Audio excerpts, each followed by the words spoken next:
Ladies and gentlemen, please take your seat. The show is about to start.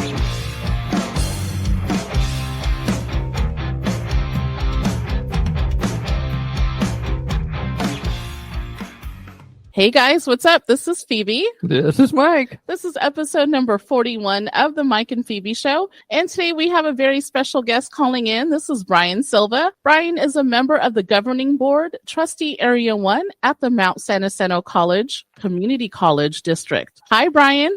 Hi, guys. How are you?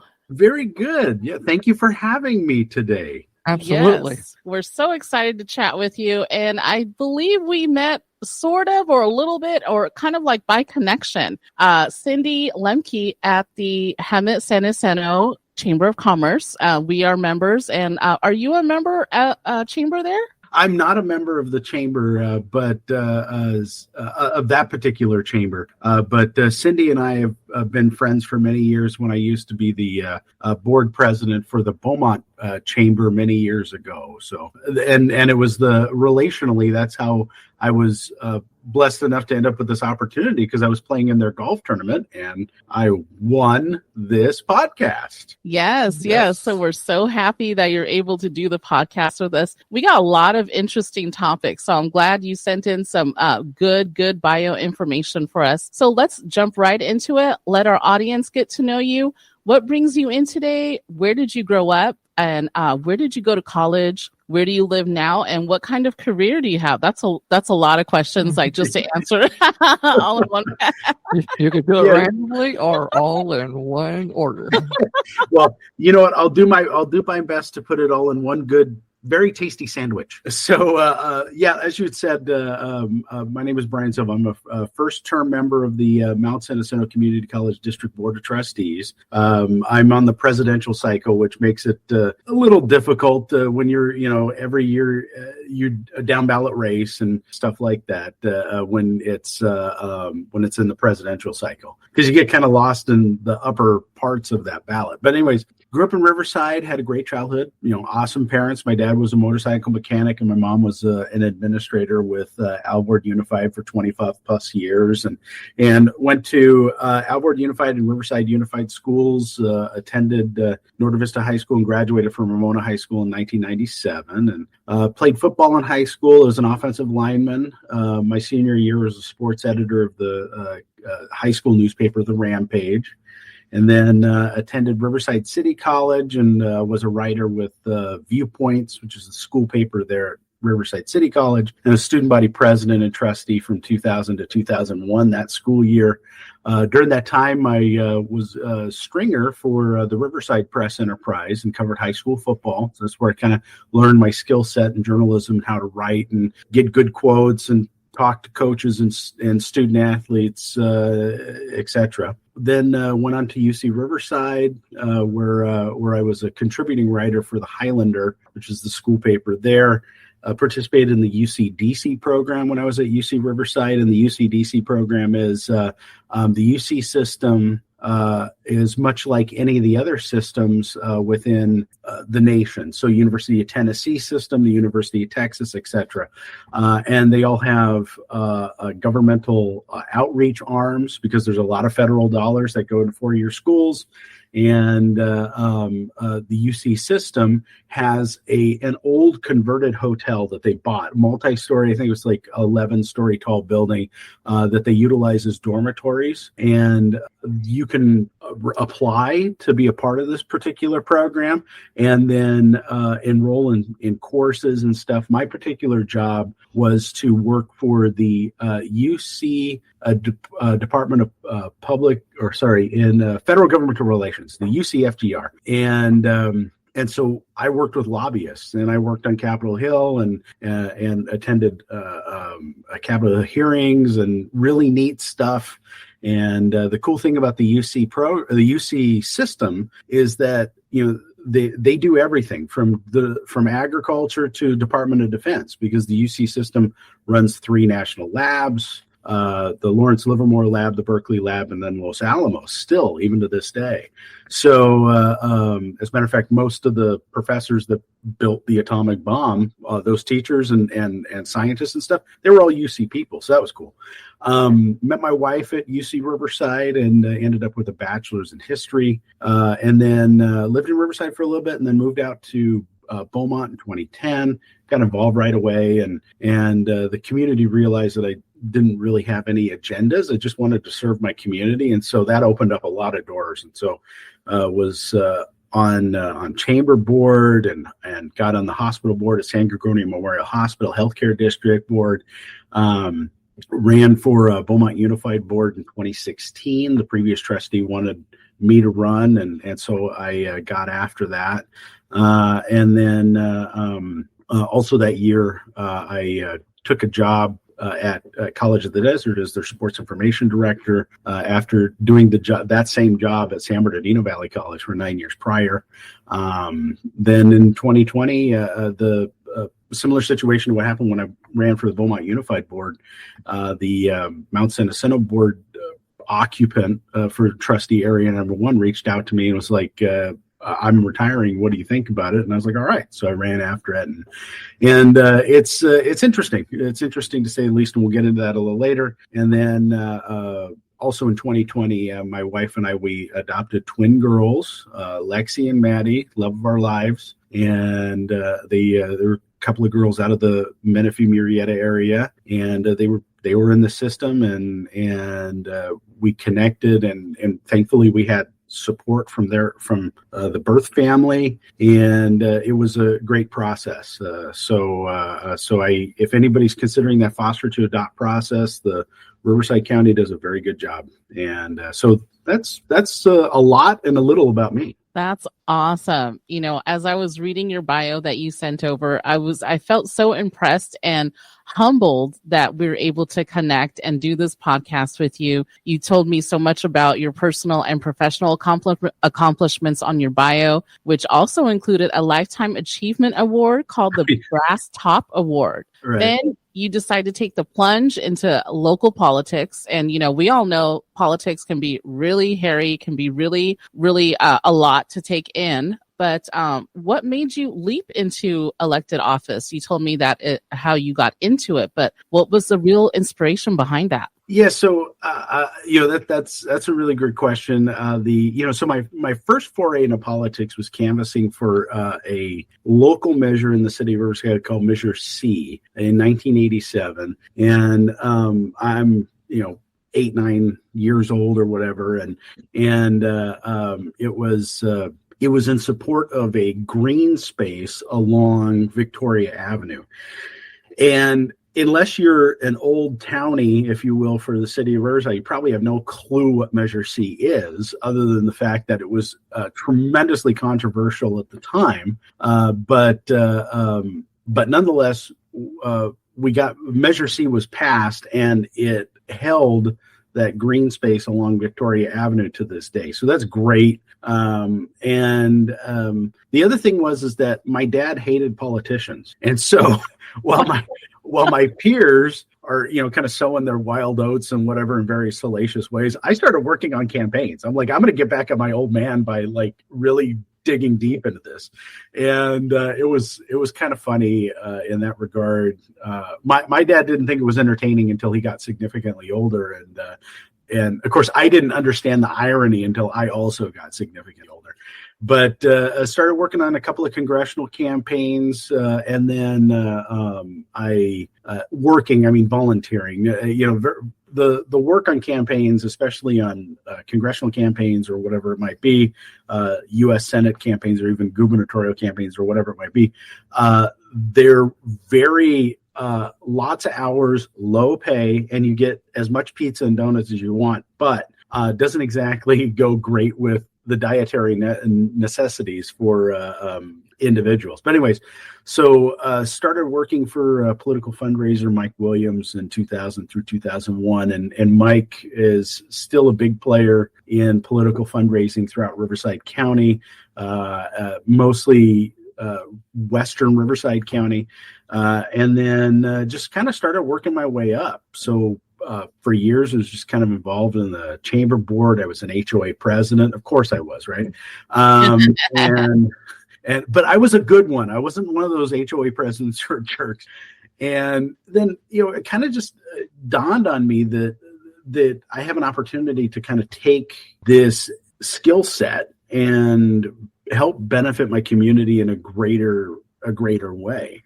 And when I decided to really put myself out there and run for school board in Beaumont Unified, it was really funny. The deadline was, I think it was like August 8th. So I put in my paperwork last minute. There was nobody else that was running to my knowledge. And then I get a call like a day and a half later, and the registrar of voters tells me I'm running against 2 other people. So it was a 3-person race, and it got nasty. It was ugly. It was all the bad things that you hear about campaigns, and completely outspent. To be completely honest, I kept it way above board, and I always campaigned that way, and I'm proud of that.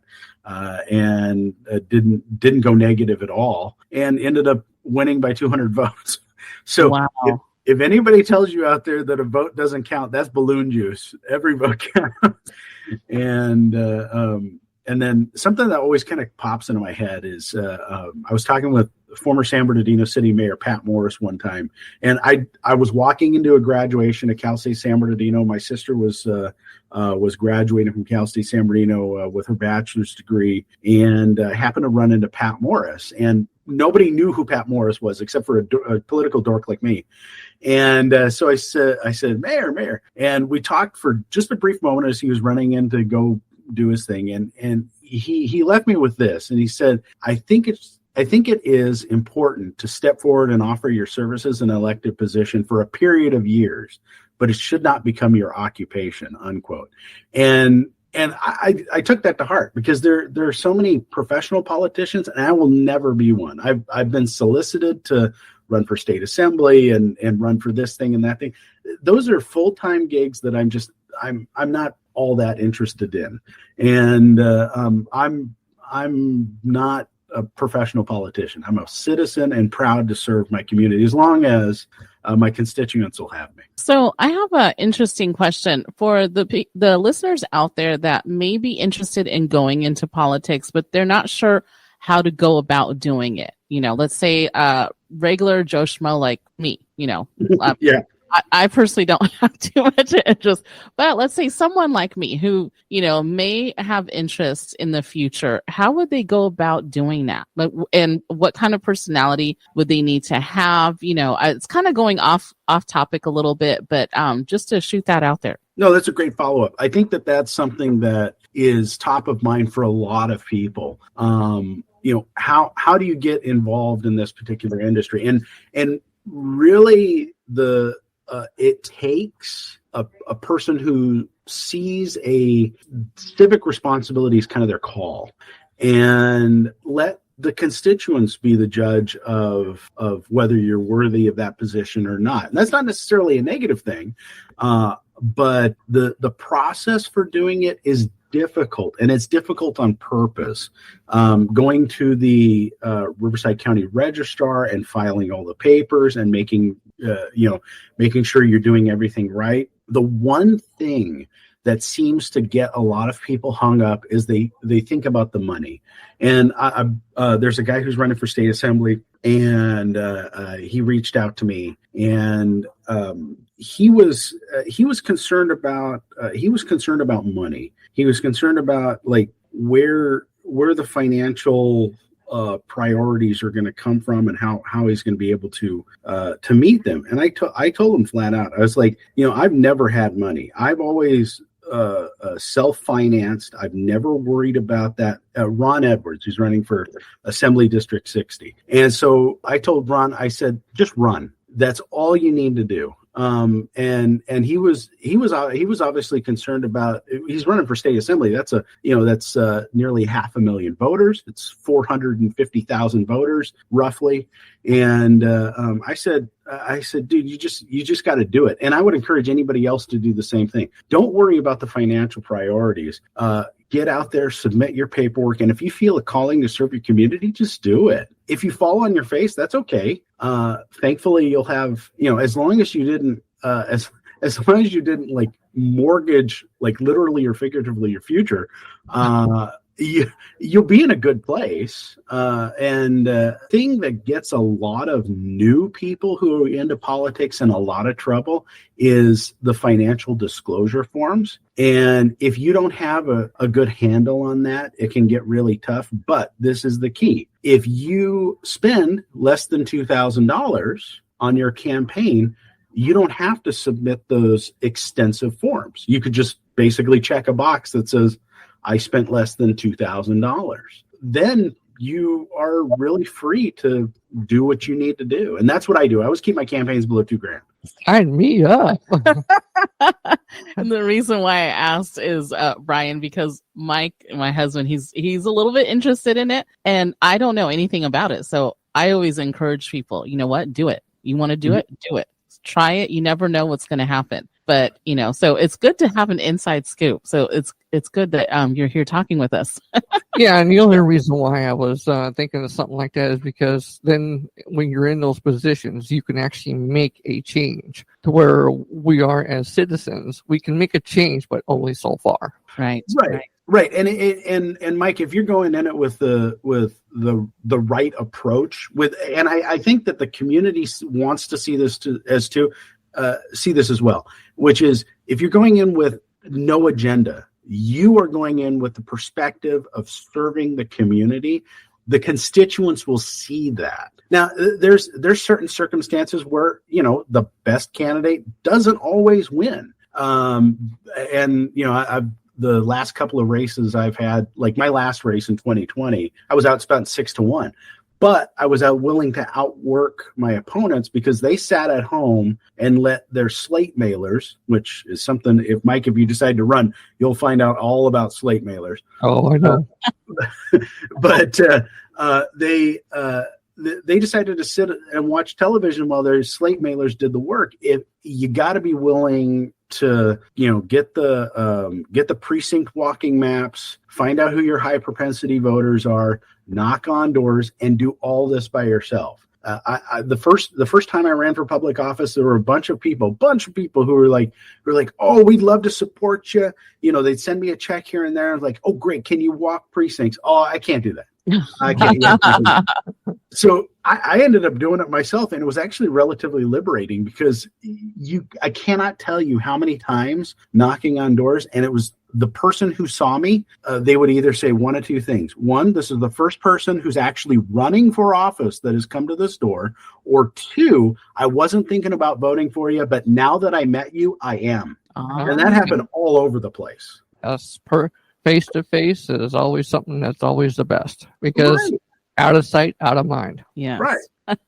That's awesome. So I'm glad that we're talking with you. I'm sure Mike is very, very encouraged hearing your words. And I know a lot of people out there who are thinking into going to politics would be encouraged hearing what you have to say. So I'm really glad that we're touching on this topic. Now let's bring it back a little bit. And before I ask for a follow-up question related to your role as the board president on the Mount San Jacinto Community College Board of Trustees, I wanted to go back to a question that about your job as a sports information specialist. Now, it's a job that seems very rewarding and scratches the sports itch, if you will, like many people have. But what is it about this particular job that's so rewarding? And that do you have any standout moments or athletic achievements that stand out over your 16-plus year career? Oh, sure. Yeah. So I think that top of my list, we had this is during my 9 years at San Bernardino Valley College. So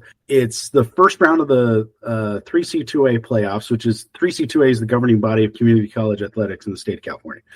Just like the NC2A is for nationally, the 3C2A is for community colleges in California. Anyways, so it's the first round of the playoffs, late February 2010. Palomar's come up to San Bernardino, and now the previous season in 2009, San Bernardino upset Palomar at their place, and it was just like it was huge. It was now.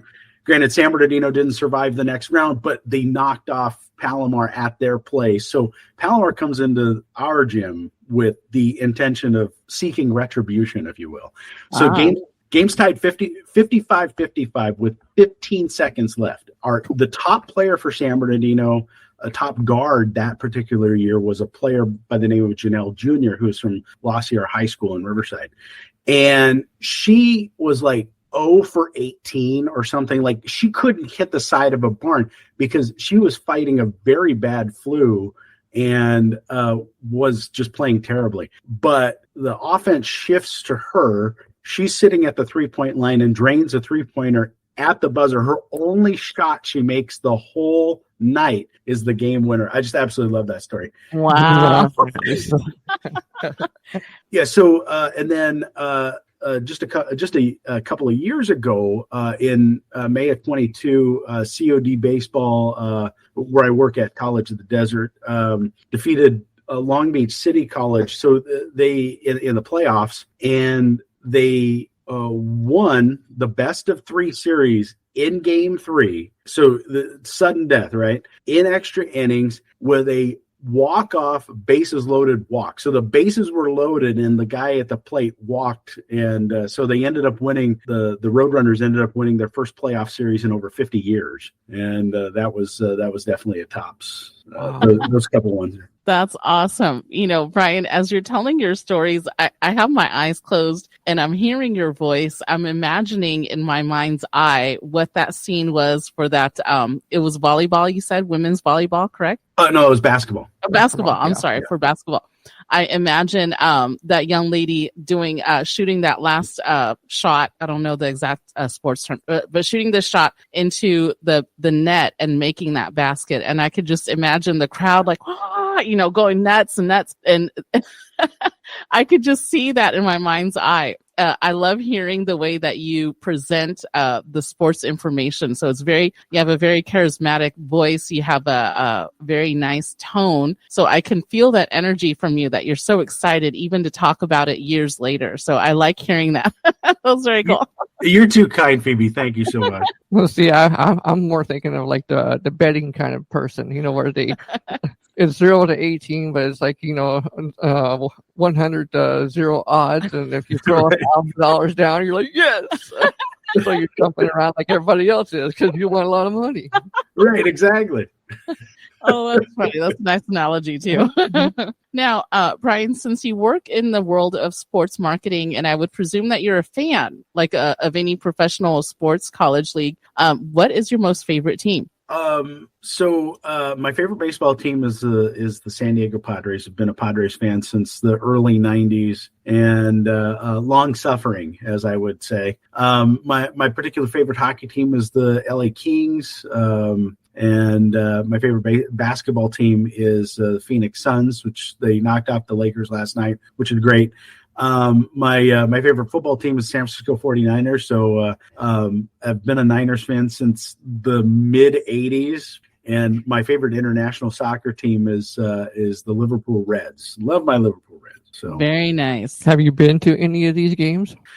So I have seen every single one of these teams live except Liverpool. I missed an opportunity. They were playing an international or one of these every so often, very rarely, there will be some random European clubs that'll tour the United States. And so I think it was like 2018 or so, Liverpool ended up playing, I think it was like Juventus or something, a Italian club in at the Rose Bowl. And wow.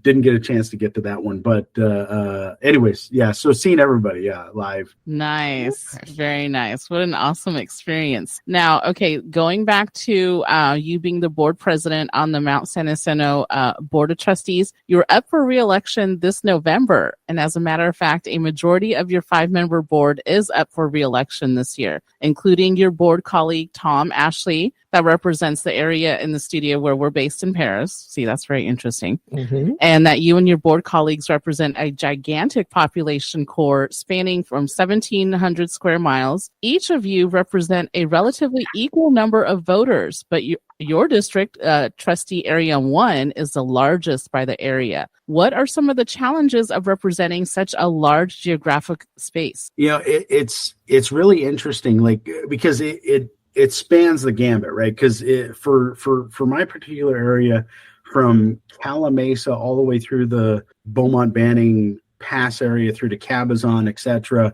and then south through to Idlewild in Garner Valley, through Aguanga and Anza, and then all the way south, basically Temecula, south of Rancho California Road, to the Pachanga Res. All that area is my responsibility as a trustee, and it's interesting because there's competing interests, right? What Temecula needs will vary significantly with what the pass area needs versus what our mountain communities need as well. And so trying to make sure that I have a face or some kind of footprint in any of those places is really difficult. And I do my best to be out in the community as much as possible. But, as it relates to the relationship that I have built over the years with the pass area chambers, Calamasa, Beaumont, and Banning have great chambers. Temecula Valley has one of the probably the most expansive and high-end style of management that I've seen in the Inland Empire. It's probably Temecula Valley and the greater Riverside Chambers of Commerce are comparable as far as size and the complexities that they deal with. And then Idlewild used to have a chamber, but that closed in 2013. And then Anza Valley kind of has a loose confederation of businesses. But those priorities are really bared down to how can the college district do its best to represent the taxpayers and those that are attending our institutions. And we have, like, in the Pass area, we have a campus, the San Gregonio Pass campus. Currently, there's a Beaumont middle school or middle college. Beaumont Unified has a middle college high school at our San Gregonio Pass campus, which is great. It's a concept that allows for students to learn in a different, more collegiate environment. And more often than not, there's parallel programs that allow them to get collegiate credit. Well, it's basically an AVID program. If anybody in this audience really understands or grasps what the AVID program is or has heard of the AVID program, it's like an AVID program on steroids. And there's a handful of middle college, high school concepts that are materializing within our district, which is huge. San Jacinto Unified just approved one that will be operating out of our San Jacinto campus. And so that's been a great development for our particular area.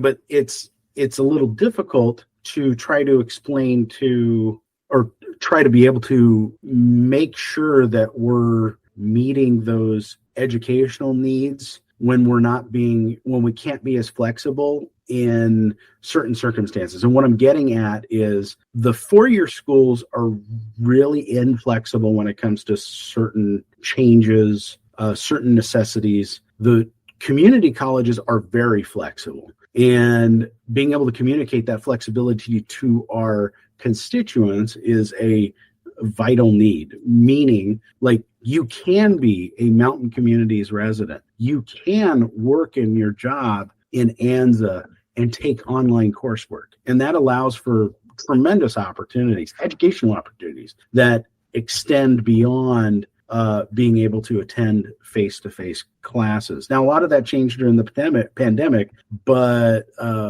what we've learned throughout the course of that is that while we're roughly at about 60-40 right now, which is frankly pretty progressive in comparison to some of our neighboring districts, a lot of our neighboring districts are still not quite up to that amount of face-to-face instruction.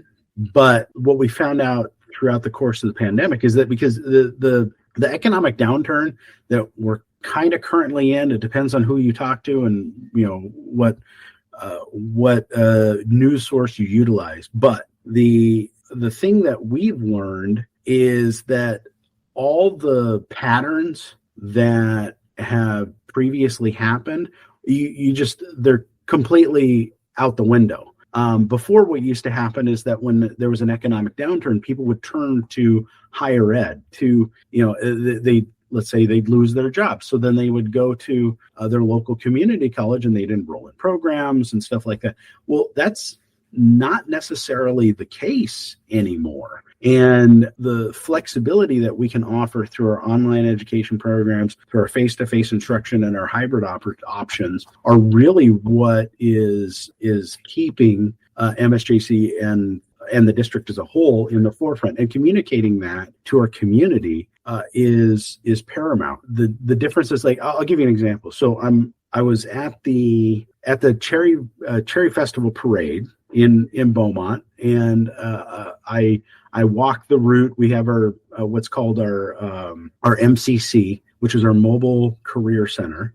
And it's this big RV that's got MSJC plastered all over the side. It's beautiful. And the MCC was, obviously brings a lot of attention, which is great. Somebody walked up to me and was asking about vaccine requirements. Now, this was 6 months ago. MSJC hasn't had a vaccine requirement since the 22. I mean, it's been almost 2+ years that we haven't had a vaccine requirement. But the person that I was talking to had confounded what they heard at the 4-year level versus what we were doing on our campus. And so we started a marketing plan. A lot of people have gotten MSJC flyers, giving people updates of what we're doing, because there's a lack of information out there for people who aren't directly attending our colleges, but they're paying the taxes that they pay for our colleges to function. And being able to do that level of outreach is so important. It's so critical.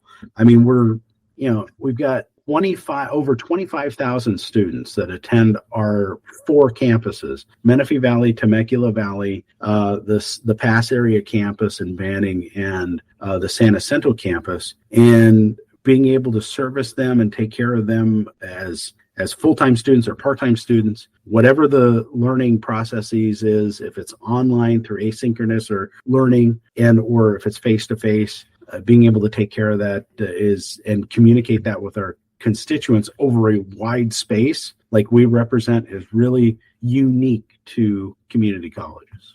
It's definitely a hurdle to jump over, especially nowadays, especially after the pandemic and the shutdown. I really appreciate seeing higher learning colleges, vocational schools, things like that. I appreciate that they offer the hybrid option, or even a fully remote option. So not only having the campus and live in-person learning, but having that option. I think that's very important. Right, and it gives our institution, as well as, and to be fair, as well as neighboring community colleges and a handful of 4 years, it allows them the flexibility to be able to meet students' needs where they're at. Yes. And it happens rarely where the competing needs actually, it's kind of like a bullet hitting a bullet.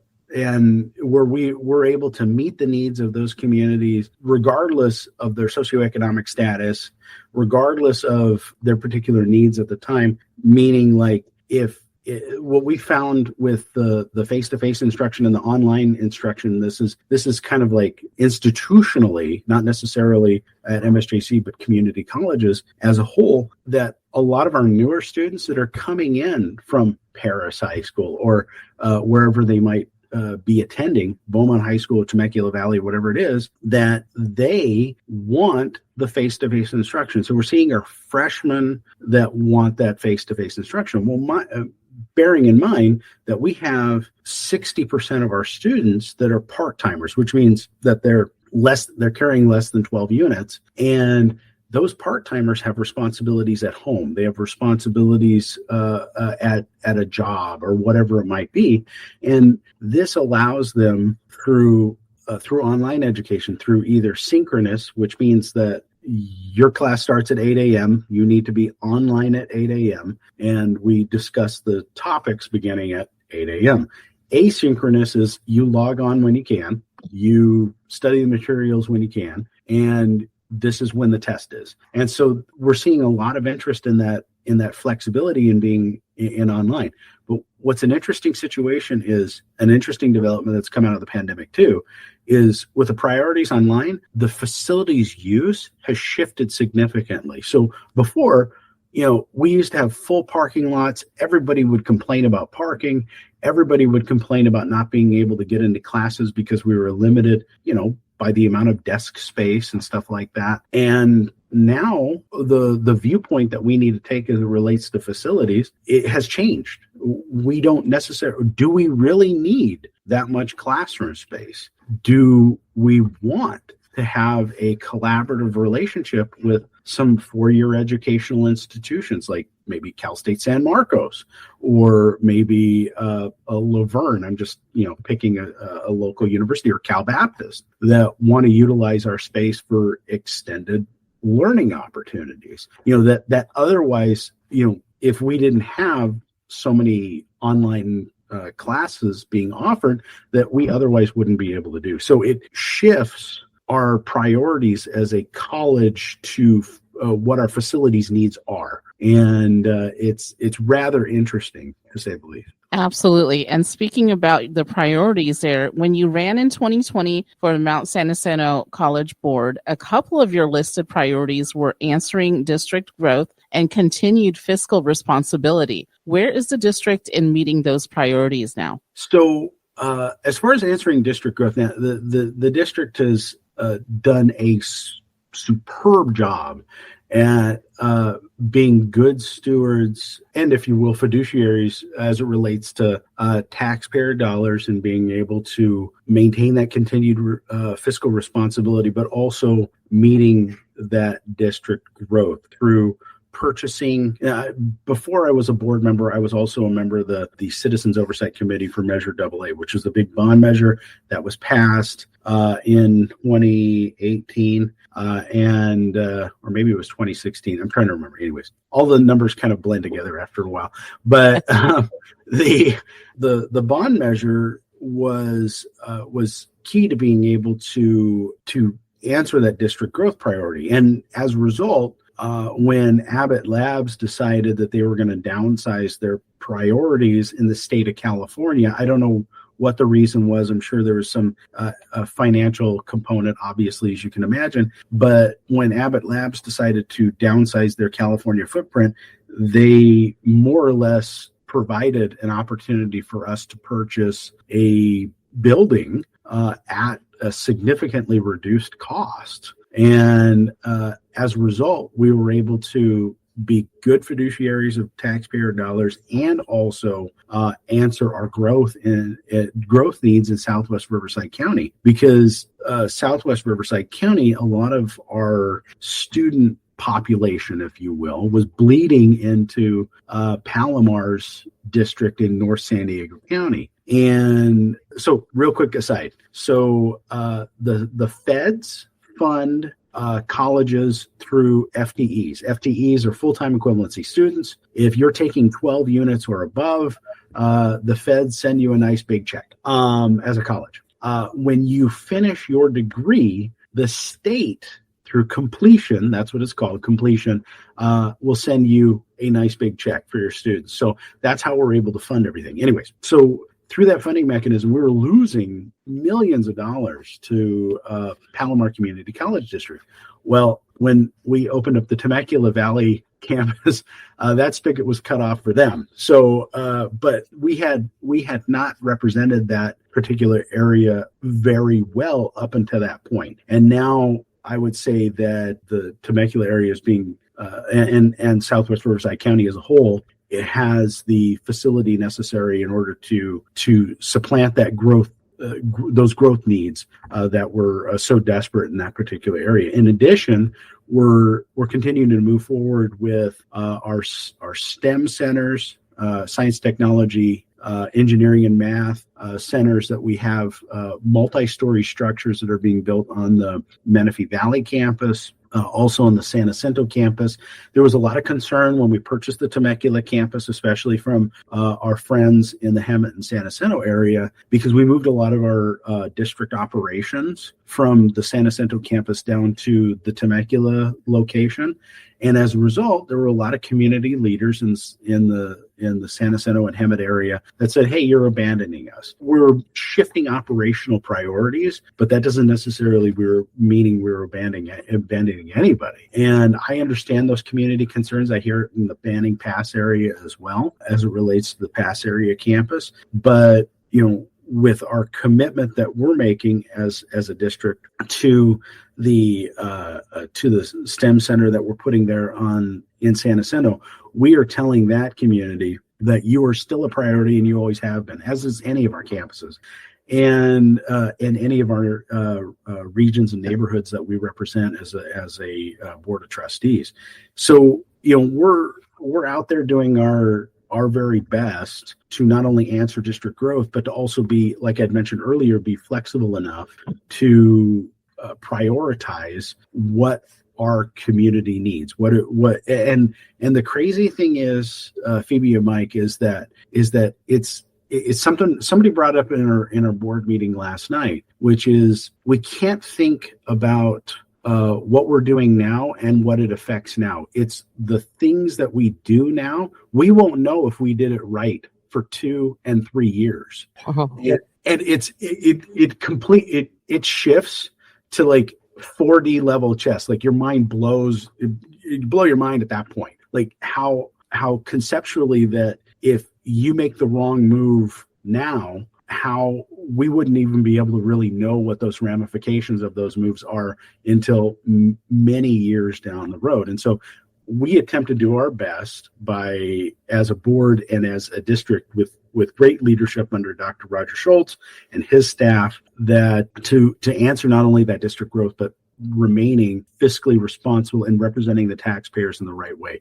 We want to make sure that we're getting every cent out of that dollar and realize that it's not our money. That district, that is not district money. That is money that the taxpayers have given us to do the most with, to represent them. And I think that our board has that perspective. It's what's led us on the road to presently a very successful focus and mindset. So, I mean, we're going to be going through accreditation, which is a huge deal in the 25 calendar year. So, I mean, right now we're, as a board, we're reviewing stacks and stacks and stacks of papers in conjunction with what staff is providing for us, so that we can do our very best and get through accreditation. I'm very excited. It's a lengthy process, but obviously it's a worthwhile process to be accredited. And now kids, if you're out there looking for an institution to go in higher education, remember, make sure it's accredited and then go to M-S-J-C. But anyways. Yes. And that must be very, very exciting to be a part of an accredited school, accredited higher education school institution. Sign me up. Yeah. So, Brian, I had such a good time talking to you, getting to know you as a person, getting the inside scoop about how to get into politics here in our local area. And you've also shared a lot of information about your sports information background. So I'm so glad you had a chance to chat with us. This is Brian Sylva. Brian is a member governing board of the Trustee Area 1 at the Mount San Jacinto Community College District. Find Brian online on LinkedIn. You can connect with him, and it's Brian Sylva, Sylva. Connect with him on LinkedIn. We're going to find you on LinkedIn and connect with you, and I'll tag you when we air this podcast. I'll tag you with the link. Brian, I had such a good time. I know Mike, he's very interested to continue talking to you. Right at the edge of my seat. You better believe it. Hey, just reach out anytime. I'll help you out, man. All right, sounds good. Thank you so much, Brian. Appreciate you. Sure. Thank you, Phoebe and Mike. Appreciate you very much. And I best of luck to all your future endeavors as well. Yes. Thank you so much. I appreciate that, Brian. Thank you. Thanks for listening to the Mike and Phoebe Show on Alternative Twist Radio. If you missed any past episodes, just search the Mike and Phoebe Show or Alternative Twist Radio on any major podcast app.